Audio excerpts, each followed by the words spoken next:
Halo sahabat Daai, ada yang tahu kira-kira ini di mana? Atau kamu tahu sejarah tentang Pangeran Ahmad Jaketra? Sejarah mencatat, nama Jakarta diambil dari Jayakarta, kata dari makna kemenangan yang diucapkan Fathahillah setelah menaklukkan Sunda Kelapa dari Portugis pada 22 Juni 1527. Hari bersejarah itu kini diperingati sebagai Hari Ulang Tahun Jakarta. Sebelum lanjut, jangan lupa klik subscribe dan aktifkan lonceng notifikasi supaya kita bisa cari tahu banyak hal bersama. Di kawasan Jatinegara, Jakarta Timur, terdapat sebuah komplek pemakaman yang bersatu dengan sebuah masjid. Di halaman masjid terdapat plang bertuliskan lokasi ini adalah cagar budaya Pemda DKI Jakarta. Ternyata di sini Pangeran Jayakarta dimakamkan. Eits, sahabat Daai familiar dengan nama Pangeran Jayakarta kan? Kita cari tahu yuk. Pangeran Jayakarta yang saya tahu ya hanya salah satu stasiun yang ada di Jakarta begitu. Pangeran Jayakarta suatu pahlawan, pejuang di Jakarta, mempertahankan Jakarta, khususnya wilayah Jakarta dari penjajahan Belanda.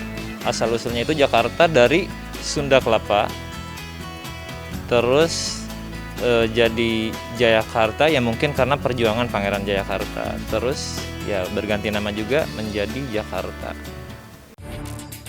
Setelah Fathahillah berhasil menaklukkan Sunda Kelapa, kemudian kepemimpinan diwariskan kepada Tubagus Angke dan dilanjutkan oleh putranya Pangeran Sungaresa Jayawikarta.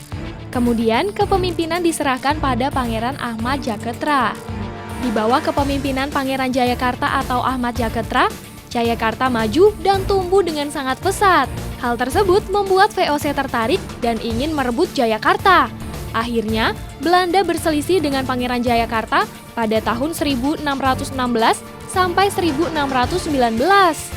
Sempat terpukul mundur, Belanda di bawah komando Jan Pietersen Koen membuat Pangeran Jayakarta melipir ke daerah Jatinegara. Sayangnya, Belanda menduduki Jayakarta pada 12 Maret 1619 dan mengubah namanya menjadi Batavia. Kemudian, Pangeran Jayakarta dan pasukannya menetap di daerah yang kini menjadi Jatinegara Kaum. Dibangunlah sebuah masjid bernama Masjid Pangeran Jayakarta yang bertujuan untuk menghimpun kekuatan kembali. Kini, masjid tersebut berganti nama menjadi Masjid Jami As-Salafiyah.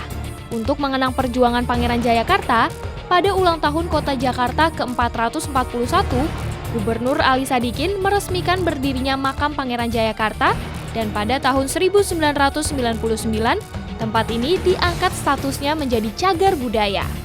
Kalau itu saya kurang begitu tahu makam Pangeran Jayakarta. Soalnya yang saya dengar ya cerita-cerita pas perjuangan Pangeran Jayakarta itu pas akhir ininya itu saya kurang begitu tahu. Pangeran Jayakarta atau Ahmad Jaketra, kisah putra dari Kesultanan Banten yang berjuang gigih melawan Belanda.